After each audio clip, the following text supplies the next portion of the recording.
Are you self-employed? Don't think you need business insurance? Think again. Business insurance from Zensurance is a no-brainer for every business owner because it provides peace of mind. A lot can go wrong. A fire, stolen equipment, or an unhappy customer suing you. That's why you need insurance. Don't let the "I'm too small for this" mindset hold you back from protecting yourself. Zensurance provides customized business insurance policies starting at just $19 per month. Visit Zensurance.com today and buy your policy online in just a few minutes. Zensurance, mind your business. Céline Dion. My dream, to be international star. Could it happen again? Could Celine Dion happen again?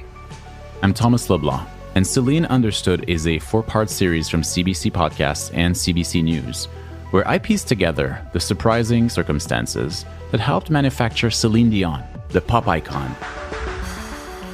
Celine Understood, available wherever you get your podcasts. Frequency Podcast Network. Stories that matter, podcasts that resonate. For the third, maybe fourth time, the knives are out for Justin Trudeau. Wednesday is going to be a great day. We're going to have a national caucus meeting among many other meetings. But should the Prime Minister say? No comment, you guys. You don't want to say that fight? Liberal MPs are being asked if they're with the Prime Minister or against him ahead of a Wednesday caucus meeting where it's believed dissatisfied MPs will ask for Justin Trudeau to step down. Today, as the Liberal caucus meets, it is fair to wonder if this time is any different from the last time and the time before, when rumors swirled about a movement to oust the Prime Minister. This time seems more united, for one thing. And for another, while all of this has been going on, a handful of prominent Canadians, some of them Liberal politicians and others not, have been very politely explaining that no, they won't push Trudeau out the door, but should he choose to walk away on his own, they would be perhaps, maybe, definitely interested in the job of Liberal leader. So, is this time really any different? Does any of this matter if Trudeau is determined to hold on to the bitter end? What will happen at today's caucus meeting, in the days following, and what's next, in general, this fall in Ottawa?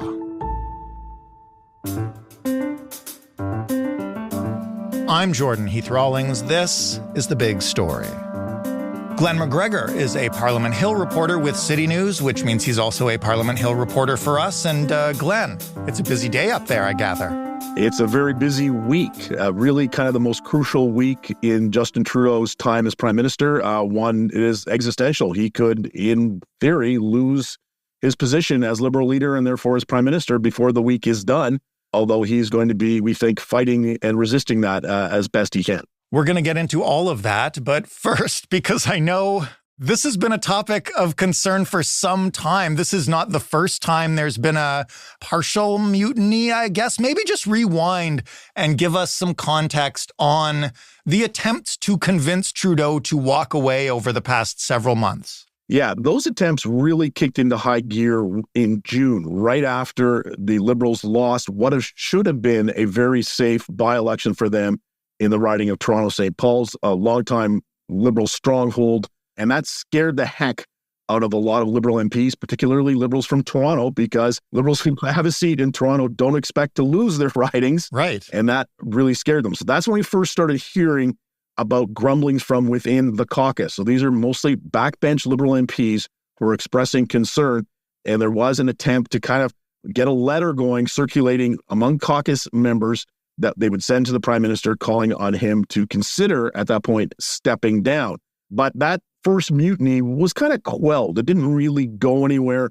No one came out and publicly spoke out against the Prime Minister. It was all done kind of on the back channel anonymously. And then there was more of this a little bit at the caucus retreat. So this is where all the Liberal MPs gathered at the end of the summer in Nanaimo, British Columbia. And some MPs came out and said, listen, we're hearing on the doorstep when we go talk to our constituents in our ridings that they are very concerned about the possibility that the Liberals will lose the next election and Pierre Poilievre will become the next Prime Minister, that they were essentially tired of Justin Trudeau that they're not listening to him anymore. They've kind of tuned him out. A lot of them still like his policies and the way he's governed, but they just think it's time for a leadership change. And then the Liberals lost another by-election in Montreal, again, an area that should be pretty safe for the party. They lost to the Bloc Québécois narrowly in a riding called La Salle-et-Marne-Verdun. And that really kicked this discussion into higher gear. And now we hear a report that somewhere between 30 to 35 backbench MPs have signed on to this document, that they intend to physically give him the letter or at least confront him at a caucus meeting on Wednesday and verbally express that demand that he step down. So what is different about this time? Because as you mentioned, a couple of previous attempts obviously began in June. It's late October. Trudeau has repeatedly said he's not going anywhere. What's different now? I think it's the cumulative effect of the by-election losses, as well as looking at the plethora of public opinion polls that really shows since Pierre Poilievre became Conservative Party leader back in the fall of 2022, they've seen Conservative support rising, Liberal support falling consistently, and nothing the Liberals do really seems to turn things around. They put a lot of hope in the budget that came out in the spring, a lot of the measures to address the affordability crisis, the housing crisis. Mm-hmm. They spent billions and billions of dollars, or allocated billions and billions of dollars to addressing these things, and it didn't really seem to twig with voters. And no one seemed to be convinced this was going to make any difference in their lives, and it didn't do anything to lessen that fatigue that voters seem to have with Justin Trudeau.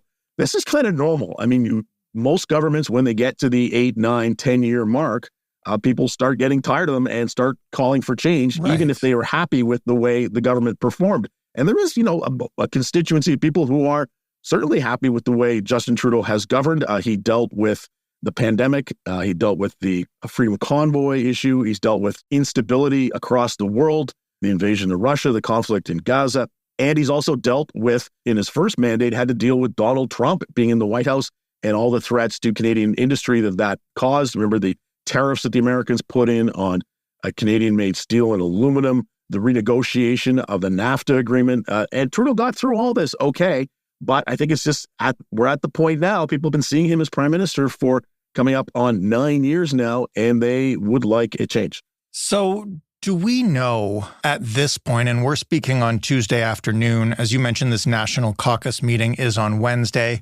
What do we know about Trudeau's reaction to this latest push and this letter that he's apparently going to be presented with? Has he said anything? Do we have any indication? Well, every time Justin Trudeau steps in front of a live microphone, he is asked the same question: do you intend to lead the party into the next election campaign? And of course, those questions come more often now because of this little mutiny that's brewing within his caucus. But his response is always the same. Absolutely, he's committed to running again. He has no plans to leave. He understands that sometimes people will get nervous.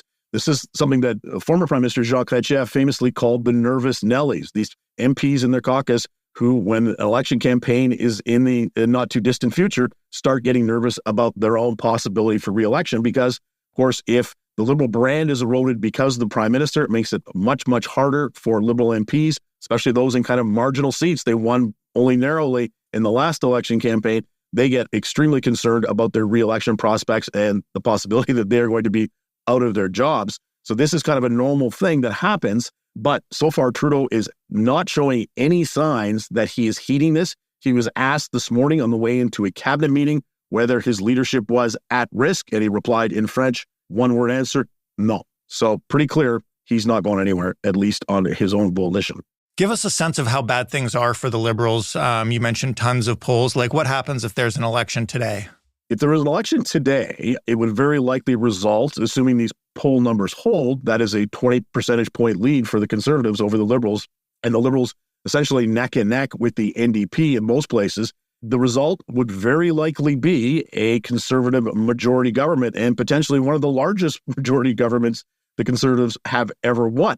The Conservative vote is inefficient in pollster terms because they can increase the amount of support they're getting nationally really by pushing up their numbers in Alberta. But even if their share of the popular vote is up around, over 50%, even in Alberta, it doesn't give them any more seats.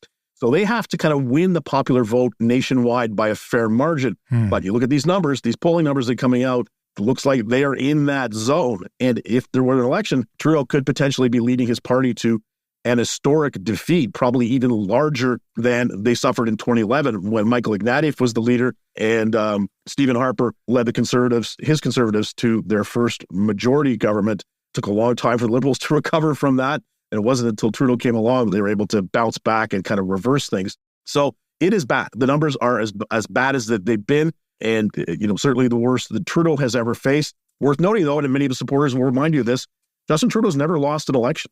Every time he's run for MP himself, he's won. And in the 3 federal election campaigns he's been a party leader, the Liberals have staged a pretty significant comeback in the polls, although none, notably, Jordan, as great as the one they're facing right now. So what exactly happens at this caucus meeting? Is there an agenda? What do we know about what goes on inside the room? Well, caucus meetings are always closed-door affairs. The media doesn't get in there. We don't see what's going on. We don't listen in. We have to rely on what MPs who are coming out of the caucus meeting tell us either on the record or on background. But we are led to believe that this group, this rebel alliance, some folks are calling them, are going to confront Trudeau verbally. They're going to stand up and say, hey, we've got this letter that X number of us have signed on to, and we really think for the good of the party, it's time for you to step down because the message will be, you've done a good job so far. You've gotten us this far. A lot of those MPs in the caucus owe their jobs in politics to Justin Trudeau. A lot of them were first elected with him as leader in 2015. So there's a loyalty a lot of them have to him, but also concerns about their own job security. So they will be verbally confronting him and he will have a chance to respond and there'll be an opportunity for other members of caucus to speak. We don't know today how large this group is. As I say, the estimates range between 30, 35, some people say as many as 40 MPs.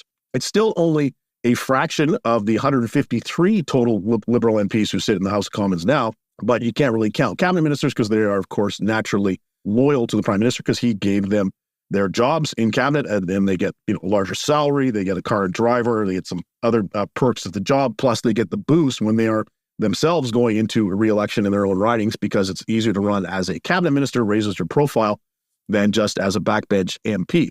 So we don't really know what's going to happen in this meeting tomorrow. It's going to be really interesting. You'll have lots of journalists waiting and watching from outside to see what happens when it comes out. But the betting is that Trudeau will resist the call to step down. He'll explain why he thinks he's best positioned to lead. And then it'll be over to those other MPs. What are they going to do now if Trudeau doesn't willingly step aside? Is there a mechanism for a caucus voting out a leader or passing a motion that he should go or anything at all? Or is this like Justin Trudeau's discretion or nothing? Entirely at his discretion. It used to be, not that long ago, that the Prime Minister was always the leader of the party that was elected by the MPs, the caucus of MPs in the House of Commons. That has changed in sort of modern days, and now parties, including the Liberals, elect their leaders with a much larger leadership race. It drums up support. It raises money for the party. Right. The only thing they can do is put enough public pressure on him. And ultimately, it's probably going to take some prominent Liberals who are not in cabinet coming out and saying publicly, putting their names to this, appearing in front of cameras, talking about why they think Justin Trudeau should go now, and also explaining what they will do if he doesn't. It's quite likely that a lot of them, if Trudeau rebuffs this offer tomorrow, will just say, okay, well, I guess we tried, but we're stuck with it. Or it's possible you could see a splintering of the Liberal caucus. Maybe some of these Liberal MPs are so concerned that they will decide to sit as independents for the rest of this session in Parliament before the next election. But that would create all kinds of problems for them. They'd lose a lot of their financial support from the party, and a lot of them would have to run for a new nomination contest in the running. It would be very messy for them to do that. I don't think that's a likely outcome. But really, we are into kind of uncharted territory. We don't know exactly what's going to happen and what that group of MPs who are so unhappy are going to do if Trudeau says no. Speaking of prominent Liberals, though not necessarily in the federal Liberal Party, what's been going on kind of outside the party over the last few days as it's been clear that there is momentum to move Trudeau out in terms of, people just saying, hey, maybe I could be interested. This is a favorite parlor game in Ottawa, especially among journalists, of talking about if there was a vacancy in the leadership, who would come forward. So most people look to the people who are currently in cabinet right now, and there are some contenders. The name of Mélanie Joly, Foreign Affairs Minister. She's very popular in Quebec, helped run the Quebec campaign last year. The caucus of Liberal MPs from Quebec have a lot of fondness for her. and would likely support her in a leadership race. Similarly, François-Philippe Champagne, also from Quebec, currently the industry minister, a very skilled politician at kind of winning people over in the room, is considered to be one of the strongest performing members of Trudeau's cabinet who would be in contention. And then there's Dominic LeBlanc, public safety minister, who, as according to a report in the Globe and Mail, was kind of quietly looking around, seeing if he could get support from within the caucus or if he could get backing from other people to make a run. But the other names outside of Parliament right now that we're hearing bandied around, of course, Mark Carney. Right. We've been hearing about Mark Carney as a potential Liberal leader for at least a decade. For years, yeah. Carney was the governor of the Bank of Canada, then later became the governor of the Bank of England. He is high profile, well-versed in, obviously, matters of economics, is well-known on the international stage, maybe not known as well here in Canada. The problem for Mark Carney is he doesn't have a seat in the House of Commons right now. So if it was a case of them having to change leaders right now, he would have to find a way of getting elected, and that would require a current Liberal MP to give up their seat. Most likely it would be in an Ottawa area riding because that's where Carney lives. Right. The other name we heard started this week, it was actually totally off the wall, was based on a Radio Canada report that Christy Clark, the former Premier of British Columbia, is interested in running. And she issued a statement saying that she would like to be involved in the reinvention or rebuild of the Liberal Party whenever it comes. But she also noted that that job is currently not vacant because Justin Trudeau is in it. Now, Clark was a member of the BC Liberal Party when she was Premier of the province. That does not directly map on to the federal Liberal Party. They are two different entities, organizations, and although they share the same name and some of the branding, they are very different, or were very different organizations. The Liberal Party of BC doesn't really it's not really functioning anymore.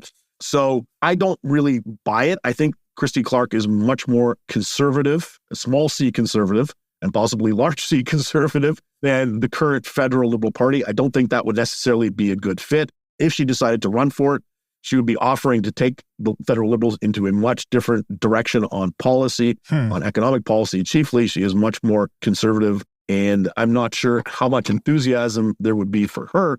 But it's interesting to talk about all the possibilities, all the different people who might suddenly be enticed into doing this. And the question is, when would they do it? If you are Mark Carney, do you want to make a run for the leadership right now before the next election when the outcome for your party is very uncertain? It's not clear that just changing leaders is going to give the Liberals the kind of bounce that, say, the Democrats in the United States had. Right. I was going to ask you, who wants to captain this ship? It's not looking good. Isn't it better to just sort of wait and then start fresh from the bottom? That may be what some people are thinking. And Mark Carney did a podcast interview the other day with a Liberal MP from Toronto, Nate Erskine-Smith, and he said that he does intend to get involved in federal politics, but he didn't say when. And that is really crucial because, it's quite likely that Carney is looking at this thinking the Liberals are going to get massacred in the next election. And why would he want to be the leader who leads them into that and then stick around for what potentially could be 4 years of Conservative majority government as the leader of maybe the official opposition, but quite possibly not. Maybe even the leader of the fourth party. There's a scenario based on the current polls where the Conservatives could win a majority. The Bloc Québécois wins enough seats in Quebec only that they become the official opposition. And then the New Democrats and the Liberals fight for whatever's left over, which would not be much. That's probably not an appealing option for somebody like Mark Carney, who could go make lots of money and is making probably lots of money right now with his role with Brookfield Asset Management and Bloomberg, the international media giant. So he's got lots on the go right now. I don't know if he'd want to sit in the opposition benches for 4 years, earning an MP's salary of only 170-something thousand a year. You kind of mentioned that this week could see Trudeau exit. Presumably he wouldn't make a snap decision Wednesday. The last time we spoke, we were talking about a confidence motion. There's going to be more and more of those. What do the next few weeks look like on Parliament Hill? Yeah, the confidence motions are things that come up pretty regularly. It's not just like the kind of the Conservatives brought, calling out other MPs to vote non-confidence in the government, which would, of course, force the Prime Minister to go to the Governor-General and ask her to dissolve Parliament and trigger another election campaign. But there are regular votes that go on in the House of Commons on bills involving money. And anything involving money or taxation policy, raising new taxes, spending large amounts of money. Any votes on those are automatically confidence motions, and the government could fall on those. There will be some of those coming up in short order because we think the government is still intending to deliver a full economic statement, kind of like a mini budget, and any vote on the results on that would, of course, be a matter of confidence. If the government were to lose that, boom, we'd be into another election campaign. But right now, the House of Commons is kind of log-jammed. The Conservatives have a motion requiring the government to produce certain documents related to a green energy fund. They're kind of at loggerheads with the government on this. So far, the Liberals have refused to release these documents publicly, saying it would compromise the privacy of people involved, and it could potentially jeopardize a related RCMP investigation into the same green energy fund that is ongoing. And the RCMP have said, we don't need the documents. We can get them ourselves. The RCMP can go in and swear a request before Justice of the Peace asking for a search warrant or a production order. They could get all the documents that they need. So the House of Commons is kind of like gridlock. Nothing is happening right now. Legislation isn't getting passed. There's no new government bills that are being debated right now. And that has triggered the possibility or the speculation that the government may do something called proroguing. Oh, right. It's effectively hitting the reset button on Parliament.